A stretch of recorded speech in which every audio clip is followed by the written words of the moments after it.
Hello guys, magandang araw sa lahat. So sa ngayong araw na to, mag-iiba po tayo ng vlog. So ang gagawin po natin ngayon ay magtuturo po tayo ng kunti nating nalalaman. Ito rin po ay isa na rin po sa mga kahilingan ng mga kaibigan natin na matagal na po silang humihiling na maturuan sila. Pero pasensya na at medyo busy talaga ako. So ngayon medyo nagkakapanahon ako. So itatry ko po na ituro sa inyo. At para na rin po sa mga gustong matuto. Pero para po doon sa mga ayaw naman, pwede nyo rin po na i-skip po yung mga yung video ko. Pwede nyo pong i-skip para po hindi na po kayo mainis or maasar ba. So ito po ay para lang po sa mga nangangailangan at saka sa mga gustong matuto. So ang ituturo po natin ngayon guys is yung kata natin mula number 1 up to 5. So sa ngayon kata lang muna at sa susunod ay ipapakita na po natin yung mga actual na kung paano po gagamitin natin yung kata natin. So yung kata po is nandun na rin po yung technique, pero kailangan nyo pa rin pong i-improve. So pwede nyo po yung i-combine lahat, number 1, number 10, number 7, whatever, depende po yan sa sitwasyon.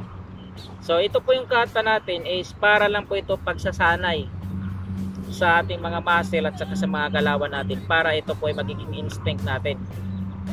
So sa makikita po natin sa ibang mga martial arts is pinapaliwanag po nila or pinapakita po nila yung mga techniques, pero hindi po sila nagpapakita ng mga kata. Yung iba lang naman, which is yun po ay napaka-importante, kasi po yung technique nandun na po yun, pero pag wala kang kata, may posibilidad po na makakalimutan nyo yun sa actual na labanan, kasi wala ka ng time mag-isip na pag sinuntok ka dito, sinipa ka dito, sinaksak ka doon, hindi mo na maiisip yun, ano ba yung tinuro sa akin?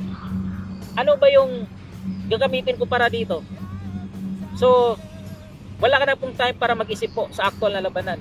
So kinakailangan po talaga natin yung kata para ma-practice po natin yung katawan natin, lahat ng mga movements natin, para pag dumating man yung araw, or wag naman sana po, in case lang, hindi ka na kailangan mag-isip. Yung katawan mo, yung napapractice mo ng mga kata, ay kusa na po yung gagalaw kung saan siya nararapat. So wala ka na pong time mag-isip dyan. So kung may time naman mag-isip, dapat ngayon or pagpapractice, hindi yung doon na sa actual. So tama na po yung daldalan guys, pasensya na. So ito po natin mula number 1. Papagalan lang po natin para po makita nyo po yung yung mga movements. So sana po makikita nyo talaga bawat galaw, kasi importante po. Ito paliwanag naman po natin yan pag may actual na tayo na ipapakita kung paano po natin gagamitin yung mga technique mo. So ito na po. Important instance sa stance sa munggos is kailangan po naka-stand. Kailangan nakalutang lagi yung naunang paa. Kung dito ka man po puporma, kailangan po nakalutang yung paa para po yan ay free. Kasi po kung ilalagay nyo po yung weight nyo sa harapan, pag sinipa po yan, sigurado bagsak ka. Pero pag yung weight nyo nandito sa likuran, pag sinipa man yan, lulutang lang yan. At madali po yung makapaghanap ng paraan para mga counter agad. So ito na po yung number 1 natin.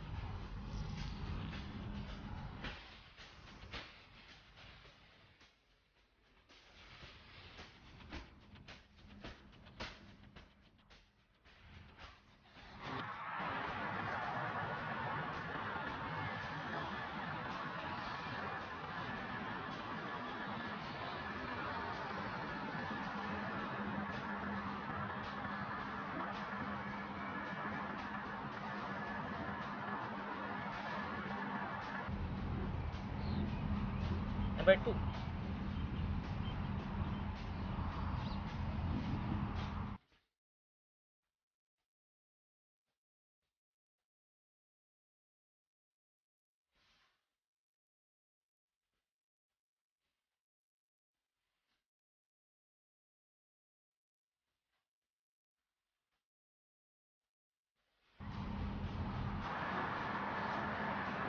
Number 2.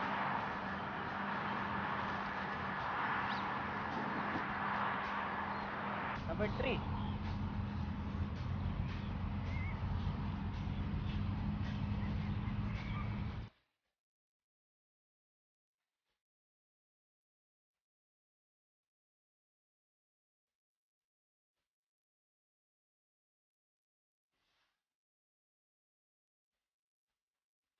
Number 4.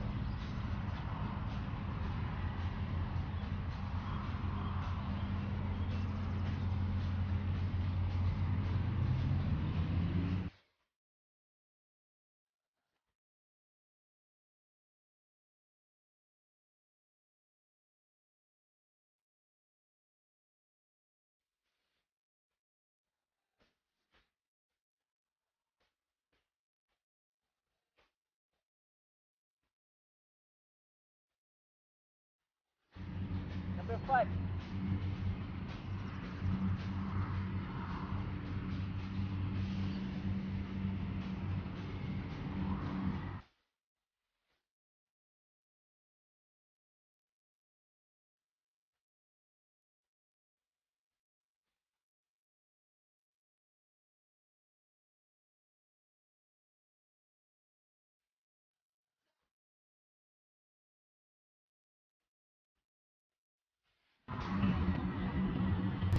So hanggang dyan lang po muna tayo ngayon guys. Sa susunod na po yung iba. Sa mga gusto po mag-practice, yan na lang po muna yung practice niyo. Good luck!